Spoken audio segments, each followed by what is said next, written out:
আজি শুনানি মানে সিদ্ধাৰ্থৰ যেহেতু ডিসচাৰ্জ ফাইল কৰিছিলে যোৱাবাৰ আৰু তাৰ অবজেকশন হৈছে কিন্তু শুনানি অহাবাৰহে হ'ব আকৌ সিদ্ধাৰ্থ শেখৰজ্যোতি গোস্বামীয়ে আজি পুনৰবাৰ ডিসচাৰ্জ পিটিশন দিছে গতিকে সেইখিনিও 16 তাৰিখে অহা ডেট আছে তাত হ'ব আৰু মহাবীৰ একুৱাৰ লগতে সিদ্ধাৰ্থ শৰ্মাৰ ফ্ল্যাটৰ কাৰণে যেটো এটাচমেন্ট আছিলে পিটিশন সেই সকলোখিনি অহা 16 তাৰিখে হ'ব গতিকে আজি ইমানখিনি আমি সেই কথাটোৱে কৈ আছো আৰু শ্যামকানু মহন্তৰ বিশেষকৈ লয়াৰে ডকুমেণ্টৰ কথা কৈ পেলাই বহুতখিনি খেলিমেলি কৰি আছে আৰু তেওঁ মানে অলপ কনফিউজ যেন লাগিছে গতিকে সেই কথাবোৰ চাওঁ অহা 16 তাৰিখে আকৌ কি হয় আৰু আমি বাৰে বাৰে বিশেষ আদালতখনৰ কথা কৈয়ে আছোঁ এখন নহ'লে নহ'ব নহ'লে ইমান দিন ধৰি আৰু এনেকৈ শুনানি চলি থাকিব বছৰ বছৰ ধৰি সেইটো জুবিন গাৰ্গৰ লগত বা এনেকুৱা এটা বিশেষ কেছৰ লগত এইটো কথা হোৱাটো সম্ভৱ নহয় আৰু অসমৰ ৰাইজে আমি যিমান পাৰি ক্ষিপ্ৰতাৰে আমি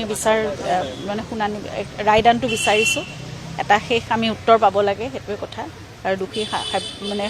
অলৰেডি সাব্যস্ত হৈছে গতিকে দোষীয়ে শাস্তি পাব লাগে সেইখিনিয়ে কথা এতিয়া যিমান পাৰি সোনকালে ক্ষিপ্ৰতাৰে হওক কথাবোৰ আদালতত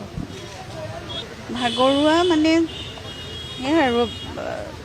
কোনো ফালৰ পৰা স্থিৰতাটোতো লাভ কৰিব পৰা নাই উত্তৰ নোপোৱালৈকে আৰু শূন্যতাটো যিটো আছে সেইটোতো সদায় থাকিব ন জীৱনভৰ গতিকে চলি আছে জীৱন তেনেকৈ সেইটো সদায় কৈ আছোঁ অনুশোচনা কোনো ধৰণৰ নাই অমৃতপ্ৰভাৱো দেখিছোঁ কোনো ধৰণৰ অনুশোচনা নাই সকলো খুব নৰ্মেলি আছে মই সেইকাৰণে নাজানো তেওঁলোকৰ মনত কি আশ্বাস আছে নে কি ভাবি আছে তেওঁলোকে কিন্তু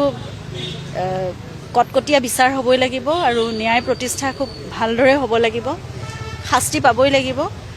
কিবা যদি জামিনৰ কথাও ভাবিছে এইবোৰ